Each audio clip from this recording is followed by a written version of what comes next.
Muy buenos días, Baeisha Papeimé. Esperemos que estén todos muy bien y que tengan un feliz domingo.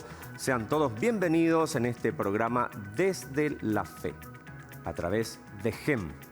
Hoy estamos en el Santoral recordando a San Francisco de Sales y a Nuestra Señora de la Paz. Uno de los temas que vamos a enfocar hoy en nuestro programa es la economía doméstica. Y tenemos a un invitado muy especial, un gran amigo. Él es Gustavo Rivas, presidente de Vasa Capital, pero hoy no está en ese carácter de presidente de Vasa Capital, pero no podemos dejar de mencionarlo. Un gran cristiano, un gran católico. Así que Gustavo, buenos días y gracias por aceptar esta invitación y estar aquí con nosotros. Muy buenos días, Mariano. Realmente un gusto estar en tu programa y estoy a las órdenes. Gustavo, contanos brevemente tu vínculo con la iglesia, en qué parroquia solés participar. Yo soy católico, toda mi niñez pasé en el barrio Sajonia, entonces mi parroquia es Virgen del Rosario. Activé desde joven en la parroquia y sigo muy ligado también a ella, dando consejos a jóvenes que necesitan asesoría, especialmente en el aspecto económico-financiero. Y hay cosas que no se olvidan, como por ejemplo el cursillo prematrimonial, donde uno de los temas es el tema de la administración financiera, Gustavo. Es así, es algo que me ocurrió hace 23 años, pero lo tengo muy presente todos los días. ¿Qué es lo que más te marcó de aquella charla? Porque son muchas. Hablamos de cuántos hijos queremos tener, cómo vamos a administrar el dinero. Ya no es mi dinero, sino es nuestro dinero. ¿Qué es lo que más te marcó de esa época?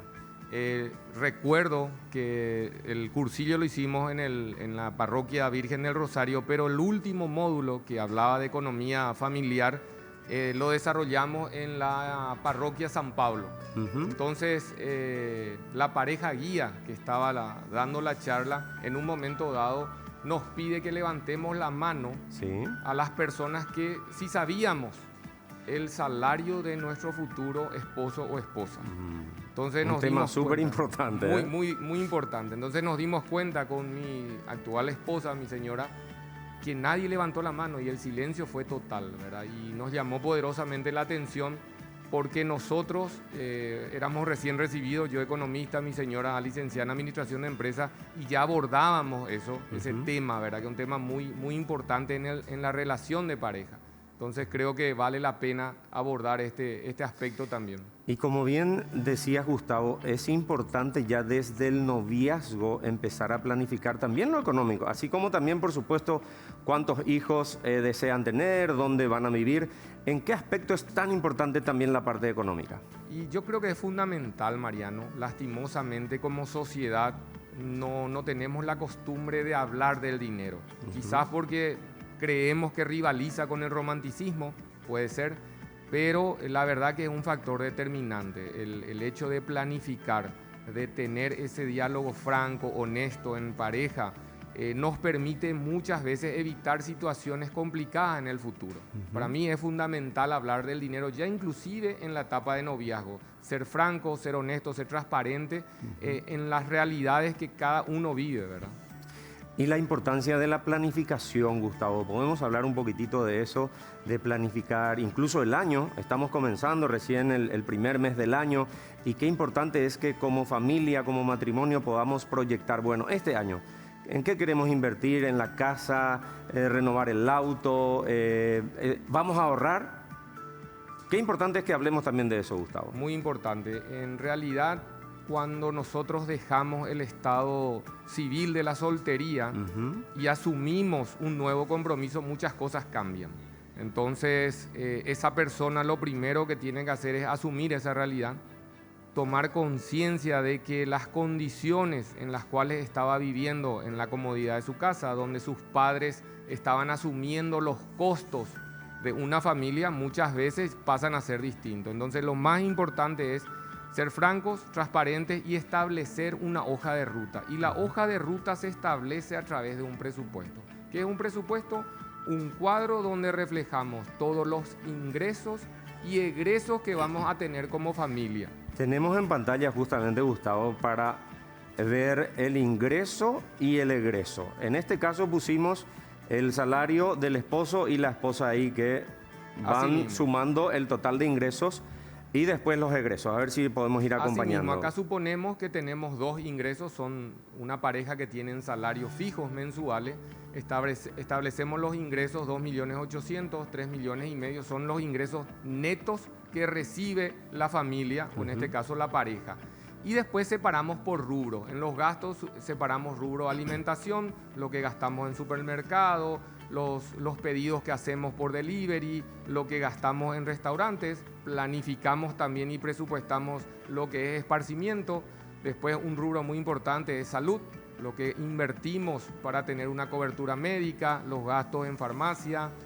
Después un rubro que ahora se fue imponiendo, que es la comunicación, ¿verdad? Sí, estos son gastos mínimos, Gustavo, ¿no? Sí, porque, no, estamos haciendo una simulación. Exacto. La idea es aquí que ustedes tengan una hoja de ruta. Obviamente, cuanto mayor granularidad o mayor detalle tenemos, va a ser mejor, ¿verdad? El dividir por rubros es sumamente importante para saber dónde vamos destinando el dinero. Lo que pasa, Mariano, es que en el día a día existen los gastos hormiga. Ese gasto el misimí que muchas veces no nos damos cuenta, pero si lo podemos plasmar en una hoja, va a ayudar mucho como para que ¿Recomendarías tener un cuadernito para ir anotando, además de la planificación mensual? Vamos anotando lo que vamos gastando. Vamos anotando lo que vamos gastando y eso nos ayuda a tener control, ¿verdad? Ese control nos da tranquilidad y fortalece el vínculo en la familia con la pareja también. Es fundamental. Sí, porque pasa mucho, Gustavo, a veces empiezan las peleas de en qué es lo que se fue toda nuestra plata. Así mismo. Entonces, si tenemos anotado en el cuaderno y tenemos las facturas, es como que, bueno, acá está. Así mismo, esa es una realidad muy palpable en el día a día. No tenemos el control de nuestros ingresos. ¿Podemos seguir avanzando con los distintos rubros? Sí, después tenemos lo que es comunicación, ¿verdad? El gasto en el celular, el Wi-Fi, que es muy importante porque probablemente estamos usando por temas laborales. Virtuales, etcétera. Exactamente, ¿verdad? La televisión por cable. Después los gastos propios de la vivienda, el agua, la luz. Esto suponemos, Gustavo, incluso que los hijos, si hay hijos, ¿verdad?, van a una institución pública, porque no pusimos acá el tema de pagar la cuota del colegio, porque si es colegio privado, algunos 300, 400, incluso algunos más. Así mismo. Esto es nada más un ejemplo de una pareja que se está asumiendo el compromiso.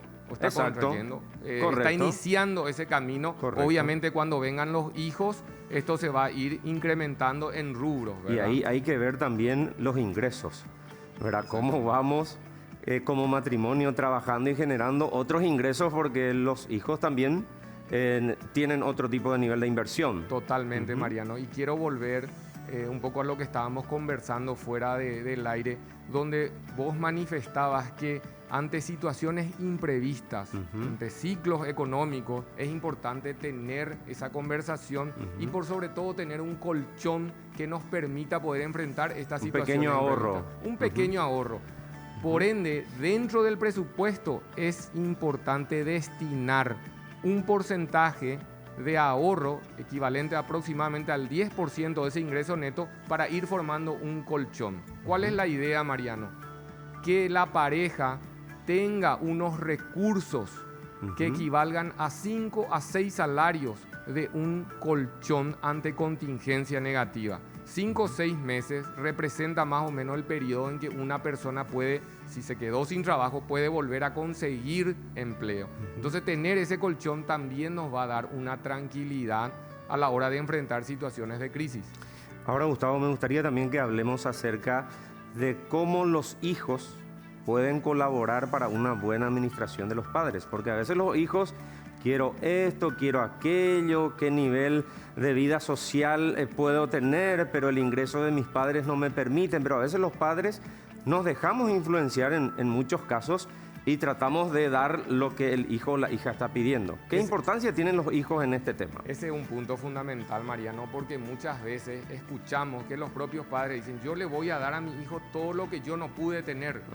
Y ahí caemos en un error muy importante, porque la sociedad en general no gusta de hablar de dinero. Hablamos de dinero en una familia cuando ya hay situaciones de estrés. Entonces relacionamos dinero con estrés, ansiedad, problema. cuando tendría que ser todo lo contrario. Las criaturas desde chicos tienen que ya participar del presupuesto familiar, de que tengan conciencia del valor del dinero, de que conseguir ese juguete, ese PlayStation, supone un esfuerzo grande para los padres. Entonces es muy importante conversar desde pequeños con ellos e involucrarlos en esto. ¿Qué recomendación podríamos dar a los padres que tienen hijos de 10, 12 años, no sé, que tengan una alcancía, una caja de ahorro? ¿Qué les podemos decir? Hoy, gracias a la tecnología, podemos tener aplicaciones en el celular, Piggy es una de ellas, pueden investigar, donde simulan a la criatura teniendo ingresos o a los padres participando, por ejemplo, arregla tu cama o hacer las tareas del jardín, colaborar, vamos a tener un ingreso y la criatura empieza a simular también sus gastos, invirtiendo en, puede ser una bicicleta, o algún juguete que está deseando y va ahorrando de esa manera. Se puede poner metas, justamente. ¿Cuál es la meta? ¿Comprar una bici? ¿Cuánto cuesta? ¿Cuánto tengo que ahorrar por semana? En vez de tomarme una gaseosa o comer el chocolate que quiero, deposito ese 5.000 o ese 4.000 y voy sumando. Así mismo, va relacionado con el esfuerzo. Hago un esfuerzo para conseguir y la criatura empieza a tener el hábito o la conciencia del valor del dinero para conseguir sus metas. Gustavo, queremos agradecerte muchísimo por este tiempo. Si querés agregar algo, un mensaje a las familias, un mensaje capaz al novio o la novia que están pensando justamente en proyectar una familia, ¿qué les podemos decir a través desde la fe? Mi mensaje sería que se acerquen a la iglesia, que conversen con las personas que dan consejo, que los escuchen, porque muchas veces nos acercamos a la iglesia para cumplir con el protocolo del casamiento y no escuchamos realmente lo que nos tienen que decir. Entonces, ese es mi mensaje y que veamos el 2021 con optimismo. Muchas gracias, Gustavo Rivas, por tu presencia aquí con nosotros y seguro que te vamos a tener en otro momento ampliando capaz este u cualquier otro tema. Muchas gracias, Mariano, a tus órdenes. Gracias. Así estuvo con nosotros Gustavo Rivas, presidente de Vasa Capital. Nosotros nos vamos a la pausa y enseguida volvemos aquí en GEN.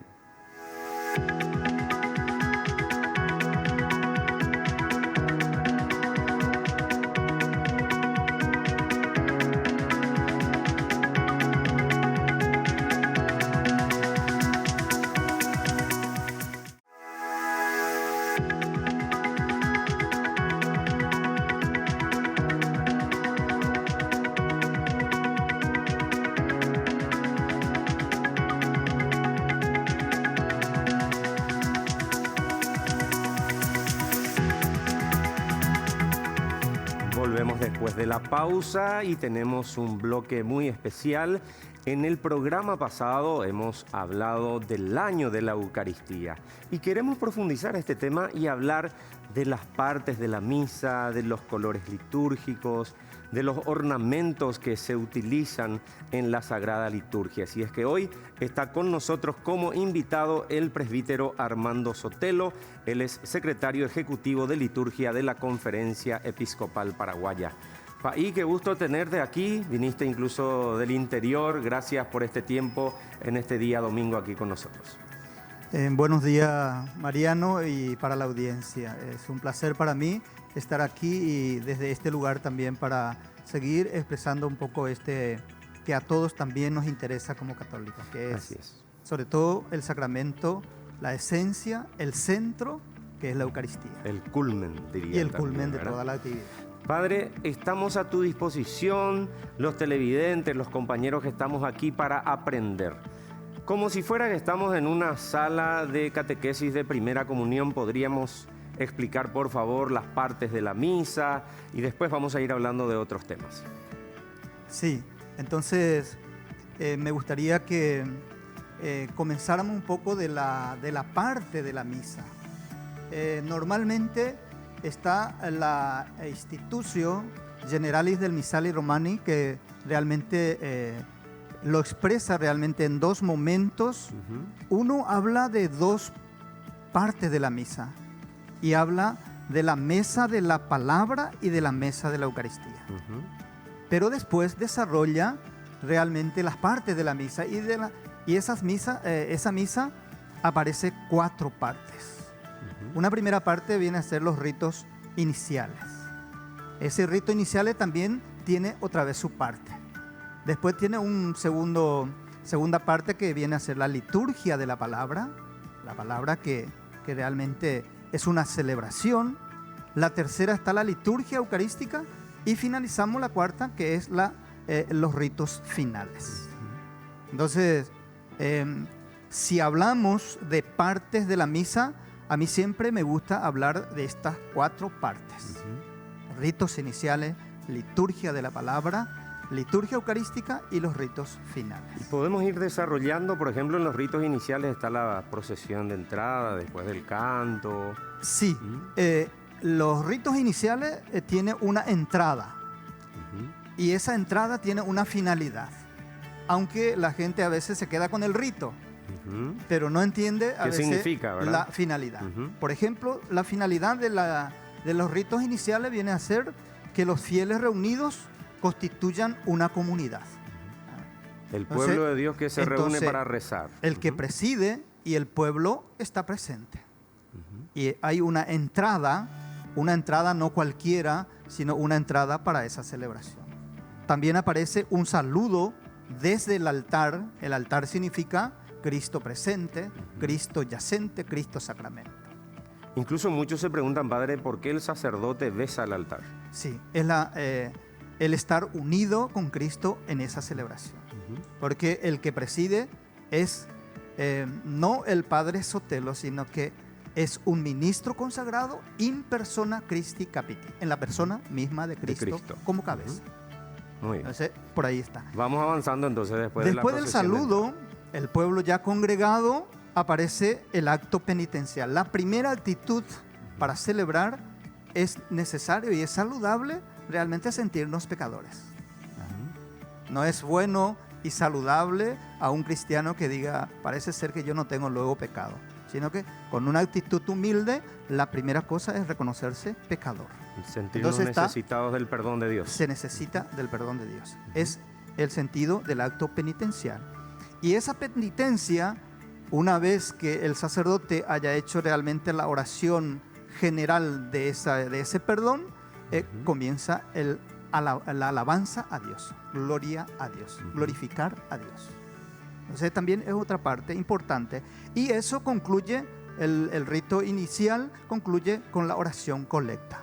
El sacerdote es el que recoge de la comunidad de la asamblea presente la oración. O sea que tu oración yo recibo en ese momento en mi corazón y lo hago en una oración única para Dios. El sacerdote dice oremos, incluso hace un breve silencio, ¿verdad? No dice oraré, sino oremos. O sea que todos tenemos que rezar en ese momento y lo que hace el sacerdote es recoger eso en una oración colecta, lo dice todo, colecta, recogida, una oración recogida y puesto allí en la presencia de Dios.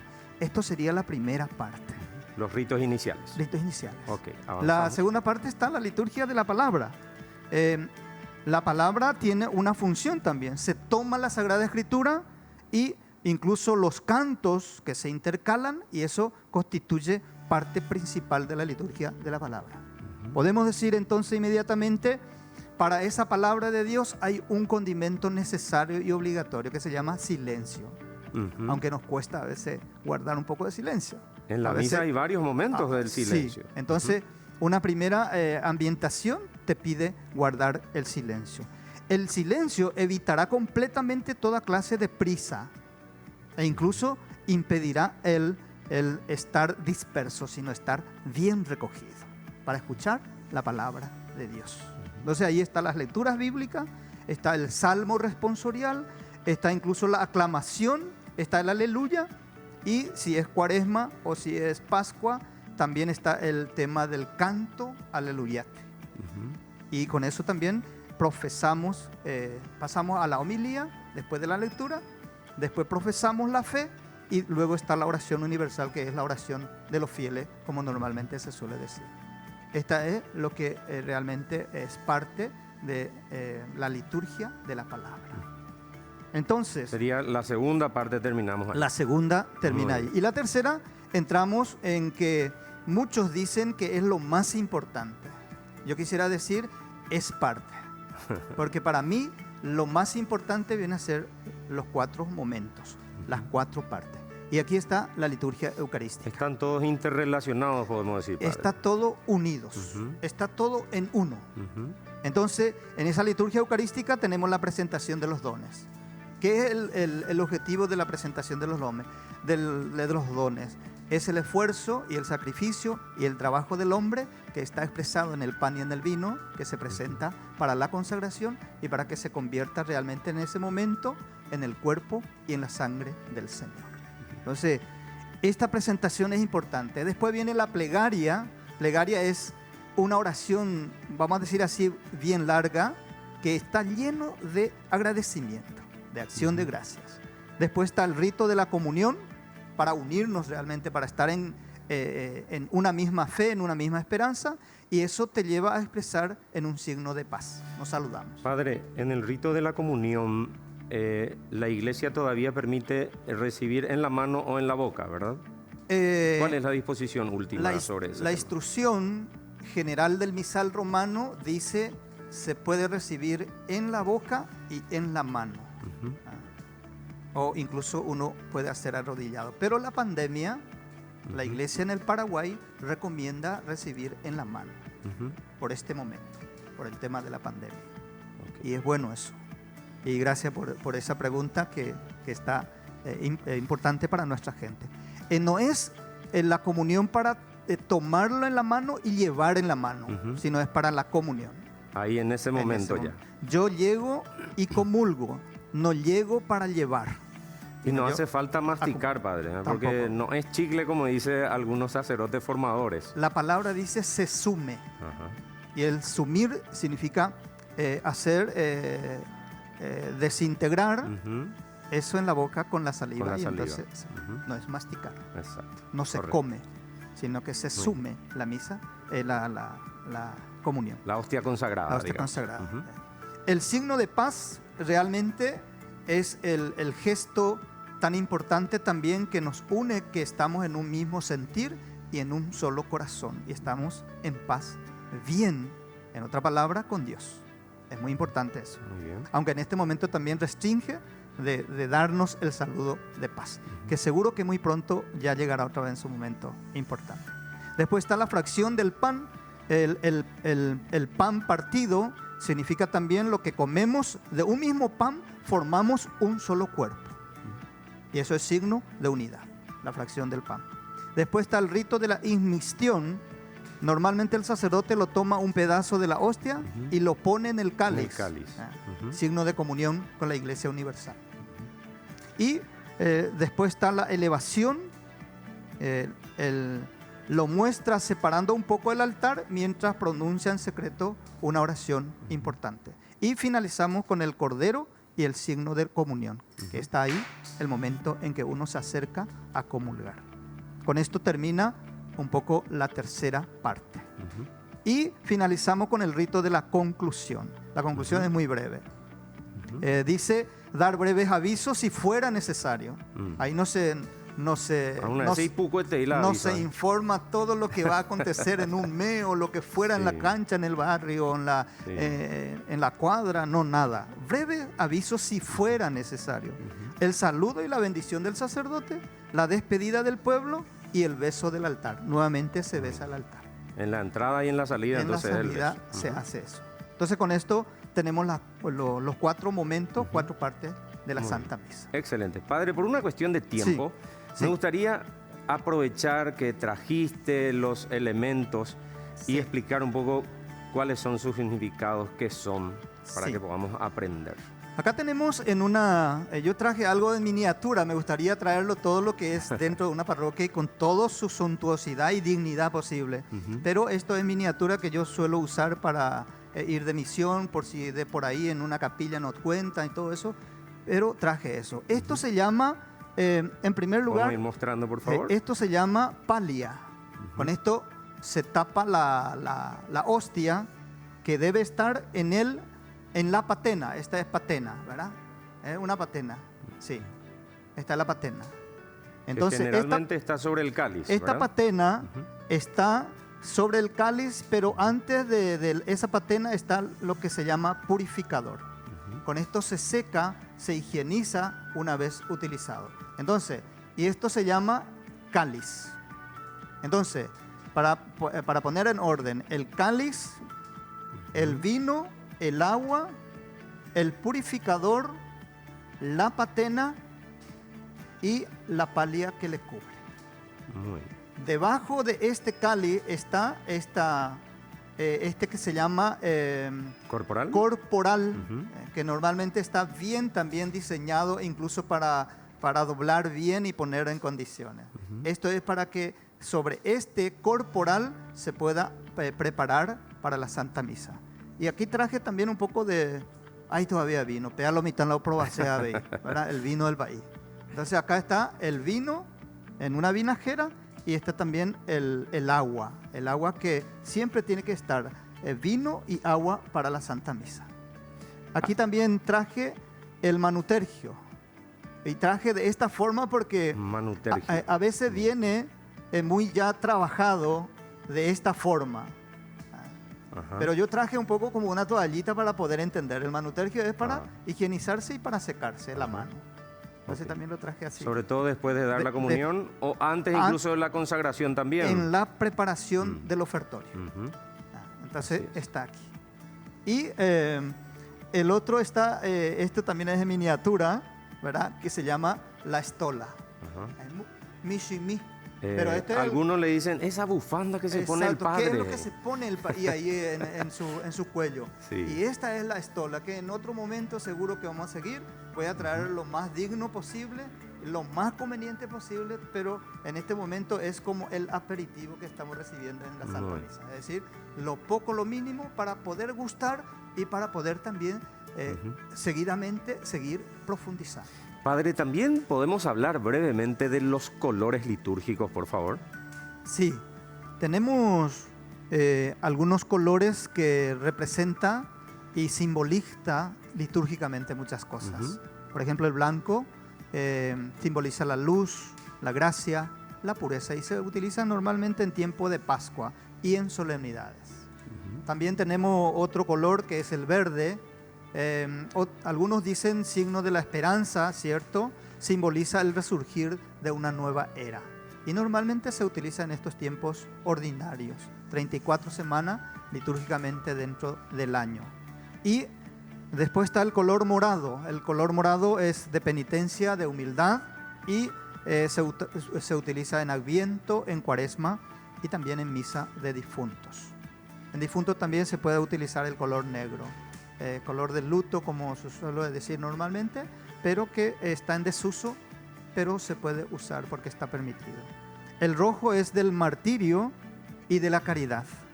Normalmente cuando se celebra a un santo mártir, entonces está ese color, el rojo, que expresa realmente color de sangre derramada, y el color derramado significa caridad y martirio. Para el sacramento de la confirmación también, ¿verdad? Se utiliza para la confirmación, para la celebración de la confirmación. Después tenemos un color rosado, se utiliza en dos momentos del año, el del Adviento y el de Cuaresma. Tercer domingo de Adviento, que es el Gaudete, y cuarto domingo de Cuaresma, que es el Lataire. Entonces, y el último, podríamos decir también el azul que está permitido para España normalmente, y es un color que se utiliza para la celebración de la Inmaculada Concepción. Aquí prácticamente no se usa. Ya normalmente color, no. Se utiliza el dorado o un poco más el blanco, y con eso ya estamos. Padre, muchísimas gracias por esta catequesis, por tu tiempo. Como estamos en el año de la Eucaristía aquí en Paraguay, seguro que te vamos a tener en otro momento, ¿sí? Con gusto y con alegría y gracias por este espacio y por este momento. Muchas gracias. Así estuvo con nosotros el presbítero Armando Sotelo. Él es secretario ejecutivo de liturgia de la Conferencia Episcopal Paraguaya. También acompaña a los seminaristas como asesor espiritual. Para irnos a la pausa tenemos el bloquecito de qué dicen en las redes. Hoy tenemos un video de YouTube, el video de Dante. Él es un humorista internacional y nos hace un monólogo sobre la generación que se va. Escuchen atentamente.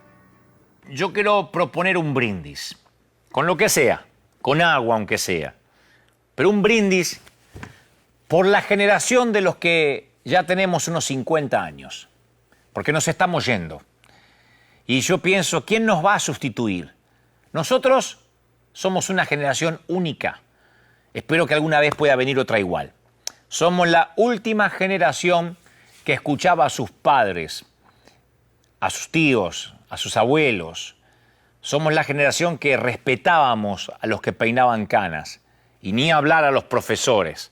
Somos la generación que nuestros padres decían, si el profesor te retó por algo debe ser. Y a nuestros padres no se les ocurría ir a hablar con la maestra para defendernos, porque había una complicidad. Si te retaron es que algo habrás hecho. Somos la generación que sabe honrar a los que han vivido y han vivido bien. Nosotros atravesamos la era del rock, vivimos los inolvidables 80. No había seguros médicos privados, jugábamos en las calles, teníamos 3 meses de vacaciones. Si había un vecino regando la vereda, decíamos, señor, ¿me da un poquito de su agua? Y tomábamos agua de ahí. No nos contaminaba. Somos una edición limitada. Somos los últimos elegantes. Nos estamos yendo. Nos estamos yendo, brindo por nosotros, por el nuevo año, por todos esos que a lo mejor no entendemos demasiado la tecnología, que llegamos tarde a todos los botones del control remoto de la tele, a los que no sabemos mucho de aplicaciones, pero sabemos de honradez, de valores, no nos avergonzamos de mencionar a Dios, nos encanta el humor sano, celebramos una vieja película de Cantinflas, de Mariano Moreno o de Roberto Gómez Bolaños, nos encanta el humor que, sin necesariamente ser ácido o con doble sentido, nos hacía matar de risa a toda la familia. Somos la generación que mirábamos Bonanza, El Gran Chaparral o simplemente El Chavo del Ocho. Y nos pasábamos bien, éramos felices. La generación que no conoció Internet, la generación que no tenía tablet ni dispositivos móviles y sin embargo nos poníamos felices porque hoy daban una de convoy. Somos esa gente, los que nos estamos yendo. La última generación elegante y brindo por todos ustedes.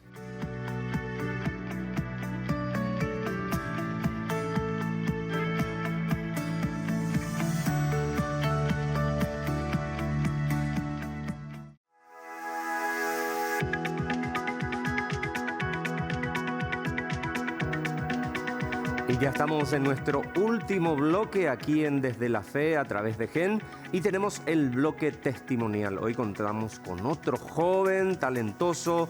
Dios le dio el talento de la predicación, de la música. También escribe sus propias canciones. Fernando Ugarte, Fer Ugarte, qué gusto recibirte aquí en GEN. Buenos días. Buen día, Mariano. Buen día a todos allí en sus casas. Bueno, una bendición poder compartir contigo, con todos ustedes también allí. Y aquí estamos siempre para servir. Qué gusto poder hablar de Dios, ¿verdad? ¿Qué Dios hizo en tu vida, Fer? ¡Wow! Si voy a contar un poquito qué es lo que Dios hizo en mi vida, no vamos a terminar nunca. Vamos a necesitar muchos días para poder hablar, pero en pocas palabras, Él salvó mi vida, así, literalmente salvó mi vida, salvó mi familia, nos salvó de muchas catástrofes familiares, catástrofes físicas, de nuestra salud. Y es por eso que a cada momento de mi vida y de mi familia lo único que hacemos es rendir tributo a Dios. Y rendir tributo a Dios no significa ser como esas ratas de iglesia que está todo el día dentro del templo, sino que también honrarlo con nuestra coherencia, hermano. Intentamos ser coherentes en nuestra vida familiar, la forma en que educamos a nuestros hijos. Si tuvieras que elegir así un momento clave de intenso encuentro con el Señor, ¿cuál sería? Así cuando decimos, cómo Dios me ama, cómo Dios me mima, cómo Dios me cuida. Yo sé que son muchos, pero ¿cuál elegirías? Tú sabes que hay 2 momentos. Yo elegiría 2. En primer lugar, cuando tuve 9 años, tuve un accidente en el cual me rompí el fémur, digamos. Y a partir de ese momento tuve 9 cirugías, de las cuales 5 fueron mala praxis. El primer momento es ese momento de mi accidente en el que Dios literalmente me salvó de morir. Y en segundo lugar, luego de varios años, estamos hablando luego de 11 años prácticamente, luego de estar 7 años en la iglesia, de estar en grupos juveniles, ser líder de grupo juvenil, de estar en pastorales juveniles, fundar una pastoral juvenil. Tuve un encuentro personal con Jesús muy fuerte. Fue mi primera adoración al Santísimo en un retiro en el año 2005, que cambió totalmente mi forma de ver, de organizar mi vida y de enfocar mis objetivos. Qué importante eso que decís, Fer, porque a veces nos vamos a la misa, participamos de la iglesia, pero no hay un encuentro real, mano a mano, tú a tú con Jesús. Claro, o sea, imagínate que estuve 8 años, primeramente, luego, en todos esos momentos de mi accidente, yo veía que había la promesa de Dios hecha para todos los que estamos enfermos, es que Dios es el lugar donde podemos sanarnos. Entonces, cuando era niño, yo fui ahí y empecé con la primera comunión, siendo acólito, ayudando en la misa. Imagínate, y pasé por varios movimientos de la iglesia, ¿sí? Y pese a todo eso, yo no tuve mi encuentro personal con Jesús, sino era una forma de refugiarme. Pero luego de tener ese momento, de entender de que Dios es el Dios de mi historia, es el que me cuidó, el que me sanó, el que me liberó, el que me dio un lugar donde poder refugiarme, en que Jesús está en la Eucaristía, fue allí que yo comprendí, Fernando, ahí yo estoy contigo ahí. Eso cambió totalmente el enfoque de lo que yo pensaba en ese momento, yo sentía y era como persona. Fernando, vos incluso solés representar a Paraguay en eventos internacionales, escribís canciones. Escribir canciones también es un encuentro personal con Jesús, ¿verdad? Vos sabés que sí, de hecho, yo tengo 21 canciones grabadas, de las cuales 19 son de mi autoría. Yo considero que el que canta músicas para Dios es el que tiene que vivir lo que canta, ¿no? Porque va a ser muy incoherente, o sea, nosotros, vos y yo sabemos de que para ser católicos, cristianos, para todos, tenemos, no es que es el título, no, yo soy católico, sino que lo que vale aquí es la coherencia. No vale ser católico. ¿Qué testimonio yo doy? Correcto, el testimonio. En lo político, lo económico. En todo, en todo. Entonces, la misma coherencia está en el cantante. Cantante católico no es un no es un nivel por arriba, superstar. De un superstar de todo, sino que también vive la misma coherencia que ustedes están en casa, que vos y yo, ¿verdad? Entonces, la coherencia está en vivir lo que se canta. O sea, si yo digo Dios me sanó, es porque Dios tenía que haberte sanado, ¿verdad? No es que vos vas a cantar para que el otro se sane nomás. Brevemente, ¿alguna experiencia de una de esas canciones que escribiste y que lo recordás siempre con mucho cariño? Porque a veces incluso hay compositores que encuentran una gran conversión en ciertas canciones. Wow. En el 2012, Luján, mi esposa, a la cual mando un gran abrazo, un beso también. En el 2012 fue el embarazo de nuestro primer hijo, Joel. Y fue uno de los embarazos complicados más fuertes. Bueno, de hecho los embarazos de nuestros 3 hijos fueron complicados. Esa vez yo había renunciado a mi trabajo para poder cuidar de ella. Y recuerdo que en ese tiempo yo estaba en una comunidad católica donde demandaba muchos momentos de ir a orar con el pueblo, con la gente. Y ella estando internada, digamos en el sanatorio, estando ya de 34 semanas, me tocaba un momento de ir a predicar y cantar en esta comunidad. Y fue así que yo no quería dejarla, porque imagínate que así... Claro, en esa situación. En esa situación. Entonces yo me recuerdo muy bien lo que dijo: anda, porque tu voz y lo que Dios quiere de vos está allá para la gente. Dios me cuida aquí. Y fue así que nació la canción Derrama tu unción.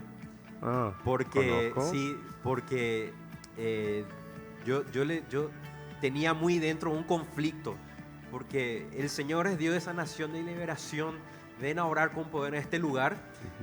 Y yo no quería asumir eso con mi esposa. Y sin embargo asumí, yendo a predicar y a cantar. Y el Señor efectivamente se encargó de ella. Fernando, ahora para cerrar este bloque y también el programa, ¿me podés decir el título de la canción que vamos a escuchar? Vamos a escuchar la canción Todo lo puedo.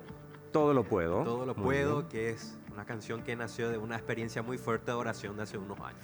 Muy bien, señoras y señores, agradeciéndoles también a ustedes por acompañarnos en este tercer programa. Vamos a despedir el espacio de hoy con Fernando Ugarte cantando esta canción Todo lo puedo. Será hasta el próximo domingo. Muchas gracias. Todo lo puedo en Cristo que me fortalece. Todo lo puedo en Cristo que me fortalece. Todo lo puedo en Cristo que me fortalece. Todo lo puedo en Cristo que me fortalece. Todo lo puedo, todo lo puedo en Jesús, el Señor. Yo le invito a que allí en sus casas confíen en el Señor, porque Él está aquí. Todo lo puedo en Cristo que me fortalece. Todo lo puedo en Cristo que me fortalece. Canta allí en tu casa, todo lo puedo en Cristo. Todo lo puedo en Cristo que me fortalece. Todo lo puedo en Cristo que me fortalece. Todo lo puedo, todo lo puedo en Jesús, el Señor. Todo lo puedo, todo lo puedo en Jesús, el Señor. Cuando llegue el temor, yo clamaré y Él me responderá.